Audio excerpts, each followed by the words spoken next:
Hello, maikli lang 'tong video natin ano, isa lang ang topic natin. Pero shout out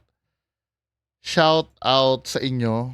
So, bawi ako ng konting shout out ha. Shout out Galit sa Tanga, Sir Domingo Arador, Ma'am Hana Hombre, Ma'am Lin Sudo, Ma'am Sherilyn, hello. Kamusta ka na Ma'am Sherilyn? It's Mark, hello. Sir Albert Albento, hello. Uh, Sir Ob Flester, hello. Mhm. Sir Ekis Official, hello. Ma'am Jobilin Maynantay? Tama po ba? Sorry ha, kung ano. Sabi nga ng computer daw na sumabog reason ng sunog. Iba na ngayon eh. Iba na ngayon. Hindi na siya computer. Kakabasa ko lang yata kanina. El Chapo Guzmiao. Siya pala si Big Yellow Birdie. Hello. Sir or Ma'am Jean Londres, hello. Pa-shoutout na para kay Markin. Hello, Markin. Sir Ranmes, hello. Sir Manny Reyes sa Admin Department ng San Francisco City Hall, USA, hello. Ma'am Nurse Eileen, hello. I am a Muslim Islam and if a person dies, pupunta siya sa Barzak and mag-wait ng soul dun ng Day of Judgment. However, we do believe in jinn, which is a smokeless fire na created by Allah. And they can be a good or evil. And sila yung nagpaparamdam and other paranormal phenomenon according sa Quran. Kapag ang taong namatay na, never nang babalik yung soul niya sa living world. So talagang sa ano ng Muslim, jinn lang talaga. Pwede maging good or evil. So yung kay Aladdin, 'di ba ang etymology ng jinn, 'di ba ano? 'Di ba genie yung kay Aladdin? Tama? Tama ba ako? Doon nagsimula yung genie ni Aladdin, 'di ba? Good. Pwede may good at bad pala nun. Sabi ni Ma'am Jade Carlo Avestruz, G na siya boss sa Barsak. Ang pupuntahan namin at doon kami mag-antay ng judgment. Pa-shoutout na din po. Parang ano din, parang kung magda-dive ka deeper sa Bible, parang may mini-mention din ganyan eh. May holding area din yung mga kaluluwa eh. Na hindi na nga daw talaga babalik sa mundo ang ano, ang mga namatay. Pero wala eh, kasi yung mga regarding diyan sa scriptures kasi yun, syempre, bilang humans, no, matitigas pa rin ang ulo natin na kaya nga sinasabi ko, inaalis ko yung Bible muna pag may ginagawa kaming ganyan eh. 'Di ba? Kasi talaga magko-conflict. May impyerno kami, 'di ba? Sabi nga ni Chukadol, Boss B, ang sanhi ng sunog ay apoy. Ang sanhi ng apoy ang dapat nilang alamin. Haha, shout out. Sir, ay Ma'am Jen Londres, hello. Sir Joban Gamyaw, PCCP Tech, hello. Sir Paul Michael Gonzales, Sir Michael Lucas, shout out sir, kung ano nangyari po sa boses mo, namamaos po ata. Binibinata ng baby bungo. Hindi, re-upload ko kasi ito. Kasi hindi ako nakapag-upload ng video kagabi or nung isang gabi. Kasi nga nasa exploration kami. Ano to, re-upload na lang po ito. Napansin nyo yung likod ko dyan, iba pa. Ma'am Katrina Love, Sir El Jaco, welcome back po. Sir Emir Crisostomo, Sir Humpy Dumpy, Ma'am Vanessa Dacayo, kamusta po kayo? Sir Jocelyn Tolentino Celones, Ma'am Hana Hombre, Sir Domingo Arador, Ma'am Lin Sudo uli. So, yun na yung mga na-shoutout ko, no? Proceed tayo dito sa, ito, maikli na topic lang to kasi may hangover pa, hangover eh, no? May parang ano pa ako doon sa exploration eh, parang week pa ako mag-isip ngayon eh. Now, merong ano, may kumakalat dito, nasaan na ba yun? Nandito ba yun? Ito, Yung doppelganger, ang dami nagpasa sa akin itong video na to. Ito lang muna yung re-reactan ko, ha. I'm so sorry po kasi medyo puyat pa ako. So ito yung video. Ang sabi dito, babae kinilabutan matapos makita umano ang doppelganger ng asawa sa kanilang bahay. Napag-usapan din namin ni Soljet to nung isang gabi. Play natin. Viral ang video ng umano'y doppelganger o supernatural twin na nakunan sa Cainta. Nagbigay ng payo ang ilang eksperto sa mga dapat gawin kapag nakakita ng ganito. Para bigyan ng mukha ang balita, Mobile Journal, Jazz Paredes. Kakilakilabot ang karanasan ng isang babae mula Cainta. Nakita raw niya ang doppelganger ng kanyang asawa sa kanilang mismong tahanan. 2024 pa raw ang videong ito. Pero ngayon lang naglakas loob si Aki na i-post ito. 2:00 ng madaling araw, biglang bumukas ang pinto. Bumungad ang mister ni Aki. Takang-taka raw siya dahil alam niya nasa trabaho ito. Sabi ko kagad sa kanya, "Oh, ba't ang aga mo?" Tapos, ang pinakaayaw ko sa lahat, yung hindi ako sinasagot. Tapos, nakatingin lang siya, nakatitig lang siya sa akin without emotions that time. Tapos, siguro kung napansin ko lang na walang anino, baka nagsisigaw na ako. Sinundan pa raw ito ni Aki, pero Pagbaba ko din ng hagdan, parang nagtaka ako na ang dilim. Tapos, tinatawag ko siya, Frank, tinatawag ko siya na walang sumasagot. Tapos, nung pagtingin ko dun sa pinto, naka-double lock siya. So, doon ko din na-realize na wala siyang susi. ilang minuto siyang natigilan. Saka nagtatakbo pabalik ng kwarto at tinawagan ng asawa. Pero hito, may napuna pa ang ilang nag-comment sa post.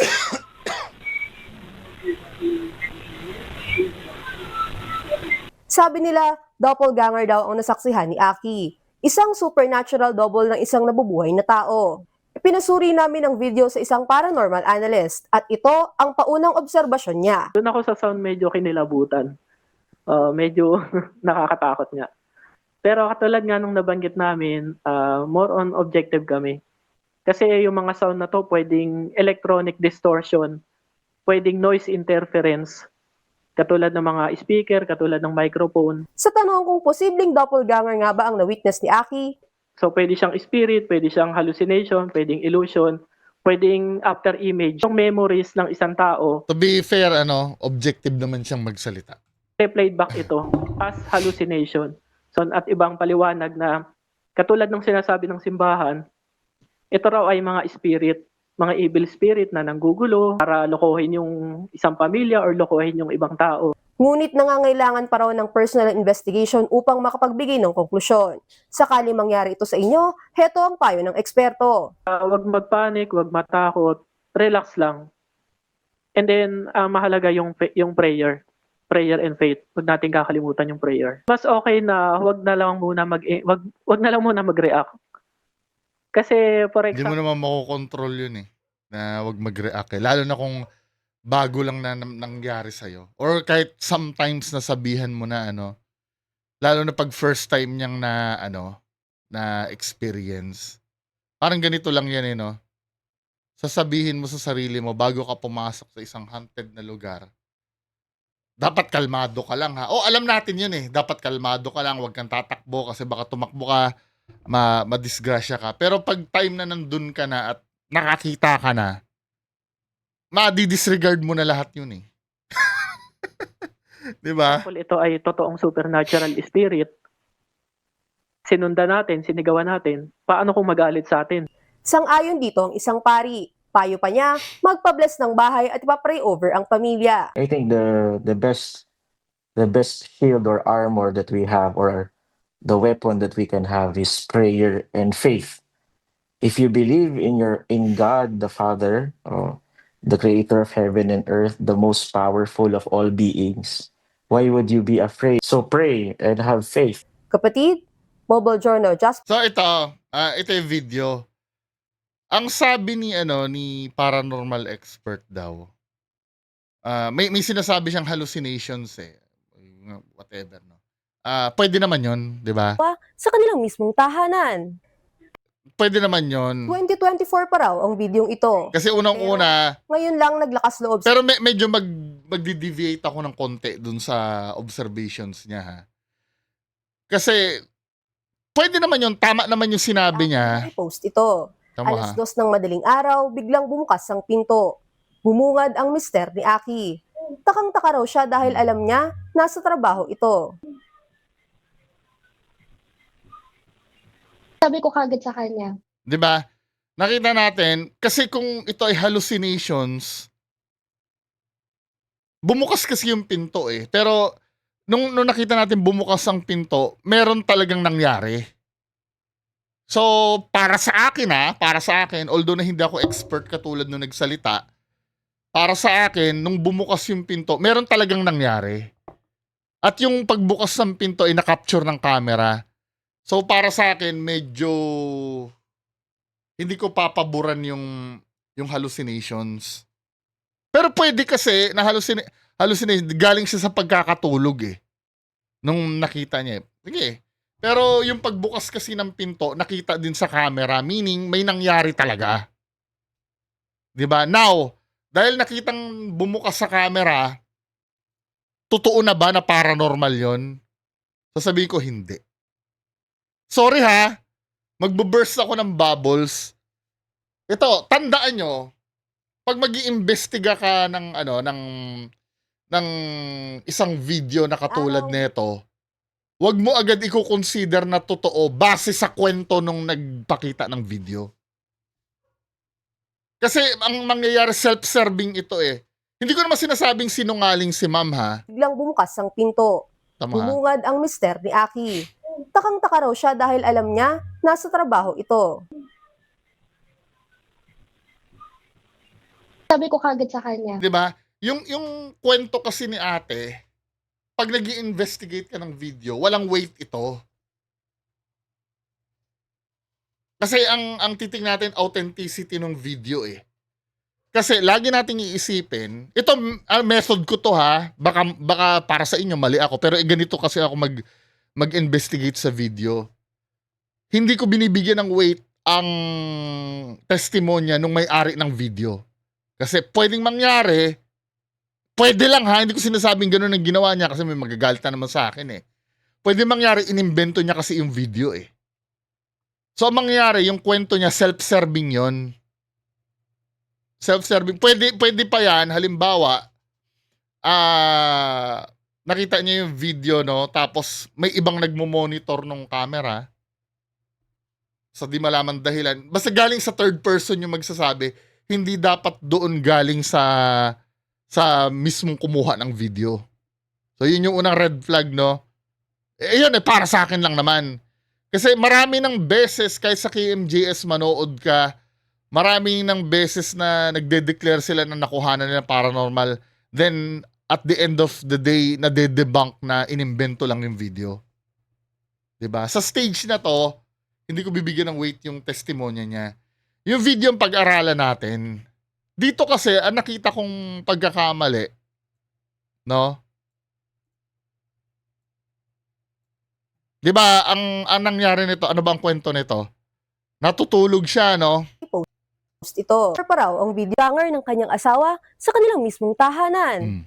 2024 pa raw ang videong ito. Pero ngayon lang naglakas loob si Aki na i-post ito. Alas 2 ng Timing sa no? Sa Halloween.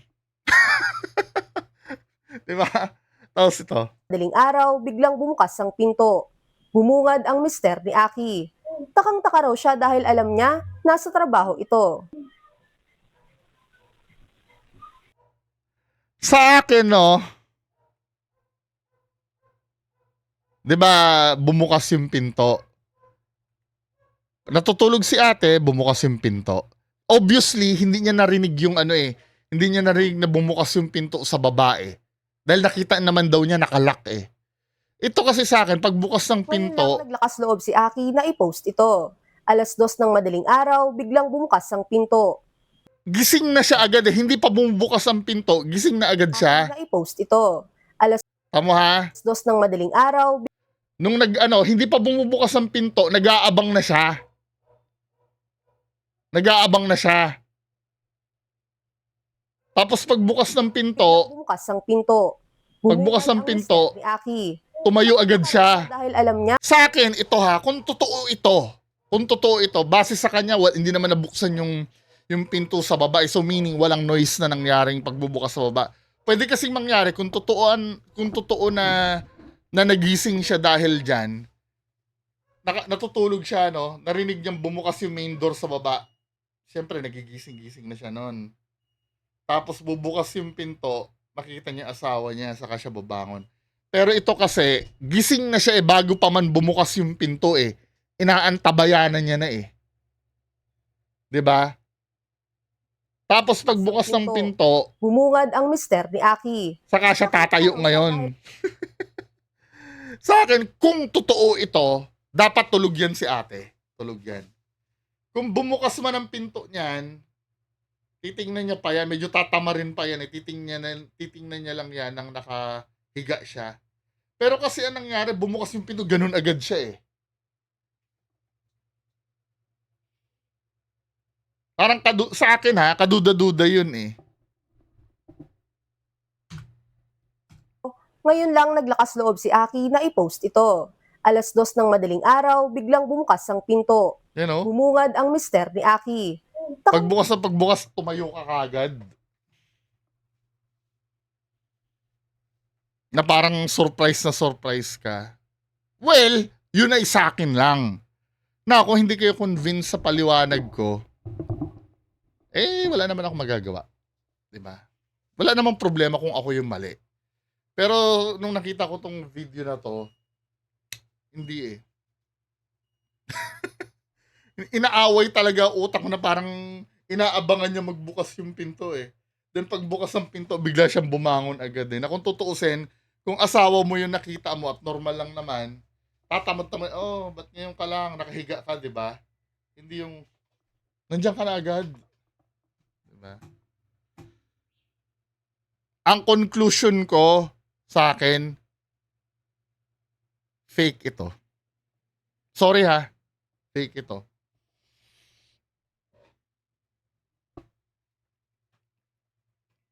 Yes, I know, marami na namang nagagalit diyan na na hindi niyo nakuha yung gusto niyo sa akin. Pero wala nanonood kayo sa channel ko 'Di ba? Hindi naman kasi pwedeng laging yung trip niyo yung sasakyan ko. 'Di ba? Syempre, channel ko 'to, di trip ko yung sasabihin ko. Unang-una, hindi rin naman natin mapapatunayan na totoo talagang nangyari, nandyan ba kayo? Wala din naman ako dyan. Parehas lang tayong nag-i-speculate kung ano nangyari sa video na yan. 'Di ba? Equal lang yung chance natin na magsabi kung ano yung tingin natin dito.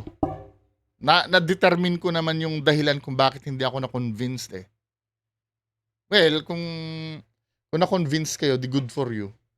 'Di ba? Pero ako hindi. Kasi pag paranormal talaga, kailangan natin medyo higpit-higpitan yung standard 'Di ba? Well, kung halimbawa investigation na kung sa akin mangyari na hindi rin kayo na convince, maintindihan ko din naman 'yun. Hindi naman sasama ang loob ko nun. 'Di ba? Patuloy ko naman sinasabi sa inyo, nandiyan lagi ang confirmation bias Pag sa akin kasi nangyari, automatic talaga maniniwala ako kasi ako yung nakasalang doon May confirmation bias ako Kaya nga need natin ang help ng isa't isa.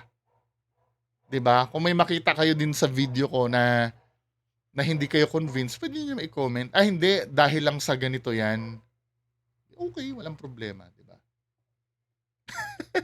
So yan lang muna pag-uusapan natin mga kababayan ko. Magandang gabi sa inyong lahat. Bye-bye.